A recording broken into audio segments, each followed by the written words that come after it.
പ്രവാസ ലോകം കഴിഞ്ഞ 25 വർഷങ്ങളായി ചെയ്യുന്ന പ്രവർത്തനം വീണ്ടും തുടരുകയാണ്. ഇവിടെ വീണ്ടും ഒരു ദുരന്തത്തിലായ മലയാളി സ്ത്രീയുടെ കഥയാണ് പ്രവാസ ലോകം നിങ്ങളുടെ മുമ്പിലേക്ക് എത്തിക്കുന്നത്. ഇത് ഗൾഫിലേക്കല്ല, മലേഷ്യയിലേക്ക് പോയി ദുരിതത്തിലായ ഒരു കട്ടപ്പന സ്വദേശിയായ മിനിയുടെ കഥയാണ് നിങ്ങൾക്ക് മുമ്പിലേക്ക് എത്തിക്കുന്നത്. മിനി പതിവ് പോലെ വീടും കുടുംബവും പുലർത്താൻ വേണ്ടി നാട് കടക്കുകയാണ്. കുമിളിയിലുള്ള ആലീസ് എന്ന് പറയുന്നൊരു സുഹൃത്താണ് നിങ്ങൾക്ക് മലേഷ്യയിൽ ജോലി ഉണ്ടെന്ന് അറിയിച്ചത്. മുഖാന്തരാണ് അറിഞ്ഞത്. അതിന് തൊട്ട് മുമ്പ് 13 ദിവസം മുമ്പ് റിയാദിൽ നിന്ന് വന്നേ ഉള്ളൂ. റിയാദിലും വീട്ടു ജോലി തേടി പോയതാണല്ലേ? അല്ല, അവിടെ ഒരു ഹോസ്പിറ്റലിൽ ക്ലീനിങ് അല്ല, ഈ തലയ്ക്കൊന്ന് ഓട്ടിസമൊക്കെ ബാധിച്ചവരെ നോക്കുന്ന ജോലിയായിരുന്നു. കുഴപ്പമുണ്ടായിരുന്നില്ല. ആ ജോലിയായിരുന്നു ചെയ്തുകൊണ്ടിരുന്നത്. ജനുവരി 2 വർഷം പൂർത്തിയായി. ഫെബ്രുവരി അവസാനം വെക്കേഷൻ കിട്ടി. അവിടെ ശമ്പളം കുറവായതുകൊണ്ട്. സൗദിയിൽ എവിടെയായിരുന്നു ജോലി ചെയ്തിരുന്നത്? റിയാദിലാണ്. ഏത് ഹോസ്പിറ്റലാ? സോറി, റിയാദല്ല, ഹൈലായിരുന്നു. ഏത് ഹോസ്പിറ്റലായിരുന്നു? മർക്കസിന്റെ ഹോസ്പിറ്റലായി. സാലറി കുറവായിരുന്നോ? ആദ്യം പറഞ്ഞ സാലറി ഉണ്ടായിരുന്നു. ആ സാലറി അനുസരിച്ചാണ് പോയത്. ന്യായമായ സാലറി, എന്നെ സംബന്ധിച്ച് ന്യായമായ സാലറി കിട്ടിയിരുന്നു. പിന്നീട് അബ്രാസ് എന്ന് പറയുന്ന ഒരു കമ്പനി അവിടെ ഇത് പുതുക്കിയെടുത്തപ്പോൾ സാലറി തീരെ കുറവായി.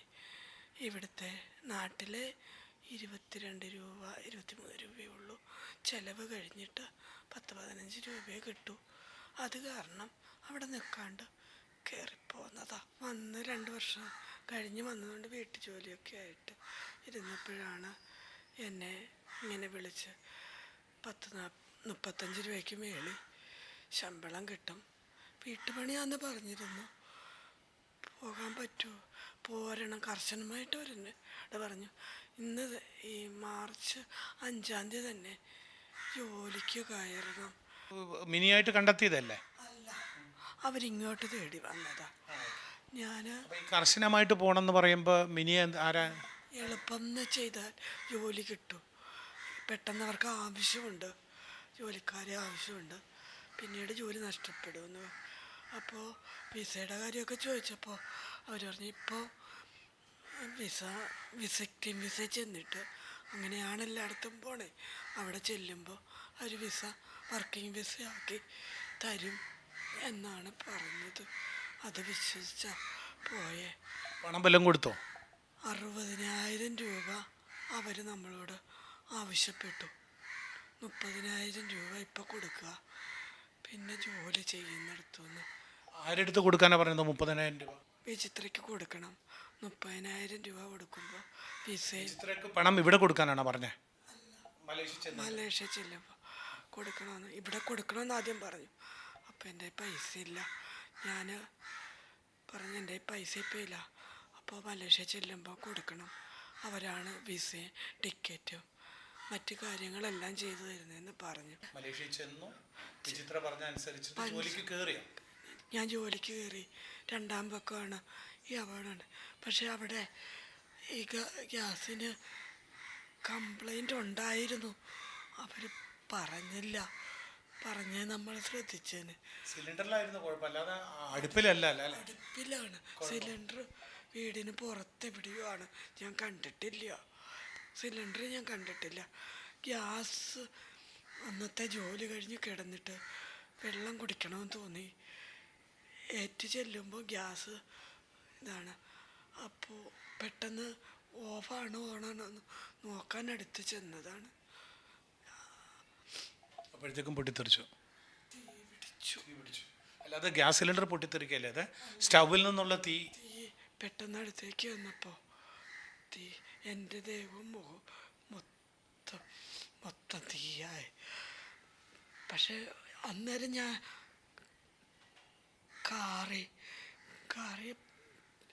കാറിയിട്ട് പെട്ടെന്ന് ഓടണമെന്നാ തോന്നിയത്.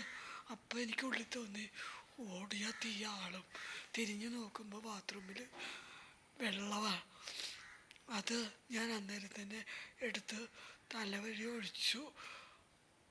തീ അണഞ്ഞു.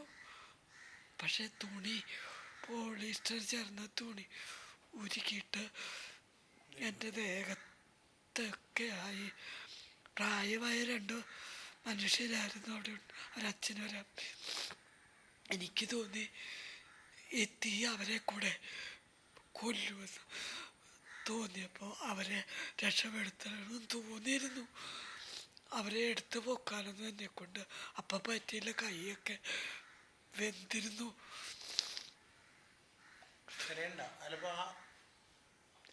ആ റൂമും എല്ലാം തീയായി. അടുക്കള, കിച്ചണാണ്. അവിടെ മേശയിലൊക്കെ തീ എന്തൊക്കെ ഇരുന്നതെല്ലാം കത്തി. അതെനിക്കറിയാം. പിന്നെ അപ്പോഴത്തേന് എൻ്റെ കോളിൽ ഞാൻ പെട്ടെന്ന് വിചിത്രയ്ക്ക് കോളിട്ടു. അവർ 10 മിനിറ്റിനകം വന്നു എന്നാണ്. സമയമൊന്നും എന്നോട് ചോദിക്കല്ലേ, എനിക്ക് ഓർമ്മയില്ല. അവർ വന്നു അവരുടെ കാറിൽ പെട്ടെന്ന് കയറ്റി ഒരാശുപത്രിയിൽ ചെന്ന് വെട്ടേ കയറിയത് വരെ ഓർമ്മയുണ്ട്. പിന്നെ എനിക്ക് എന്താ സംഭവിച്ചതെന്ന് എനിക്കറിയില്ല. പിന്നെ ഞാൻ കണ്ണു തുറക്കുമ്പോൾ ജൂൺ മാസം എത്രാം തീയതി എനിക്കറിയില്ല. എൻ്റെ മക്കളടുത്തുണ്ട്. ഞാനിവിടെ എത്തിയിട്ടുണ്ട്. അതുവരെയുള്ളതൊന്നും എനിക്കറിയില്ല. ഇപ്പോൾ എനിക്ക് ഏറ്റു നിൽക്കാനോ ജോലി ചെയ്യാനോ ഒന്നും പറ്റാത്ത മുനിസിപ്പാലിറ്റിയിൽ നിന്ന് കിട്ടിയ ഒരു വീട്. പണി പൂർത്തിയായതൊന്നുമല്ല. എൻ്റെ മോനാണേലും ഒരു കടയിലാണ് ജോലി. അതുകൊണ്ട് ഭയങ്കര എനിക്ക് മരുന്ന് ചികിത്സകളൊക്കെ ഇനി ഒരുപാട് ചികിത്സ വേണമെന്ന് ഇന്നും ഡോക്ടർ പറഞ്ഞു. സാമ്പത്തികമായിട്ട് ചരിത്രത്തിൽ എവിടെയും കേട്ടുകേൾവിയില്ലാത്ത രീതിയിൽ അത്രയും പണം മുടക്കി ആംബുലൻസിൽ നാട്ടിലെത്തിക്കാനുള്ള ശ്രമം വരെ നോർക്ക റൂട്ട്സും മലേഷ്യയിൽ ഇതിനുവേണ്ടി ഇതിൻ്റെ പ്രവർത്തനങ്ങൾക്ക് ചുക്കാൻ പിടിച്ച ആത്മേഷനും അടക്കമുള്ളവർ ശ്രമിച്ചു. എയർ ആംബുലൻസ് ഒടുവിൽ വേണ്ടി വന്നില്ല. പകരം എയർ കാർഗോ സീറ്റുകൾ, ഫ്ലൈറ്റിലെ സീറ്റുകൾ 4-5 സീറ്റുകൾ ഒഴിവാക്കിയിട്ടാണ് മിനിയെ തിരിച്ച് നാട്ടിലെത്തിക്കാൻ സാധിച്ചത്.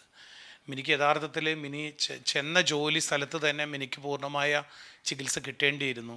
അതിലേക്ക് ഉപരി മിനിക്ക് ഉണ്ടായ 2 പ്രവാസാനുഭവങ്ങളിൽ നിന്നുള്ള നല്ല ഓർമ്മകളും നല്ല അനുഭവമാണ് അവരെ വീണ്ടും പ്രവാസിയാക്കിയത്. പക്ഷേ 3-ാം തവണത്തെ അവരുടെ പ്രവാസാനുഭവം അതും മലേഷ്യയിൽ ഈ ദുരിതത്തിലേക്ക് അവരെ നയിച്ചു. അവരുടെ കുടുംബത്തിന് സാമ്പത്തികമായ തീരെ ഭദ്രതയിൽ. മിനിയുടെ ഭർത്താവ് ഒരു കൂലിത്തൊഴിലാളിയാണ്. മകനാണെങ്കിൽ ഒരു പ്രോപ്പർ ജോലിയായിട്ടില്ല. അദ്ദേഹം ചെറിയ ചെറിയ ജോലികൾക്ക് പോവുകയാണ്. ഡ്രൈവ് ചെയ്യാറുണ്ട്. വീഡിയോ ക്യാമറയുടെ ലൈറ്റ് അസിസ്റ്റൻ്റായിട്ട് പോകാറുണ്ട്. ചുരുക്കത്തിൽ മിനി വളരെ പ്രതീക്ഷകളോട് തിരഞ്ഞെടുത്ത 3-ാമത്തെ പ്രവാസം അവർക്ക് സംഭവിച്ചത് ഏറ്റവും വലിയ ദുരിതമാണ്. അതിന് ഒരുമിച്ച് നിൽക്കേണ്ടത് ഗവൺമെൻറ്റും ഇതര സംഘടനകളുമാണ്. ഈ വിഷയം ഒന്നുകൂടി ആവർത്തിക്കാൻ വേണ്ടി മാത്രമാണ് എനിക്ക് തോന്നുന്നു മിനി ആദ്യമായിട്ടാണ് ഇപ്പോൾ ക്യാമറയ്ക്ക് മുമ്പിൽ സംസാരിക്കുന്നത് തന്നെ. കാരണം ഇത്രയും ദിവസം അവർ രോഗശയ്യയിലായിരുന്നു. അവർക്ക് സംസാരിക്കാൻ പറ്റാത്ത പരുവത്തിൽ അവരുടെ ഇതിൽ ശ്വാസത്തിനായി കത്തീഡ്രൽ വെച്ചിരിക്കുകയായിരുന്നു. അപ്പോൾ മിനി ഈ പറയുന്ന അപേക്ഷ കേട്ടിട്ടുള്ളവർ ദയവായി മിനിക്ക് വേണ്ട സഹായങ്ങൾ എത്തിക്കാനും ഇത് കേൾക്കുന്ന ഗവൺമെൻറ് പ്രതിനിധികൾ, പ്രത്യേകിച്ചും ആരോഗ്യവകുപ്പിലെ വീണ ജോർജ് അടക്കമുള്ള ഹെൽത്ത് ഡിപ്പാർട്ട്മെൻറ്റ് മിനിയുടെ തുടർ ചികിത്സക്കുള്ള സഹായങ്ങൾ എങ്കിലും പ്രൊവൈഡ് ചെയ്യണം എന്നാണ് പ്രവാസ ലോകത്തിന് അഭ്യർത്ഥിക്കാനുള്ളത്. ഞാനിപ്പോൾ വന്നിരിക്കുന്നത് കളമശ്ശേരിയുള്ള അവർ വാടകയ്ക്കെടുത്തൊരു വീട്ടിലാണ്. കളമശ്ശേരി മെഡിക്കൽ കോളേജിൽ പ്രൊവൈഡ് ചെയ്യുന്ന സഹായത്തിന് ഇവിടെ നിന്നും ദിവസവും പോയി വരികയായിരുന്നു അവർ. അപ്പോൾ ഭീമമായ ചികിത്സാ ചെലവ് തന്നെ ഇവർക്ക് വേണ്ടിയിട്ട് വേണ്ടി വന്നു. എങ്ങനെയെങ്കിലും ഒന്ന് സഹായിക്കും. കാരണം എനിക്കൊരു നിവൃത്തിയില്ല.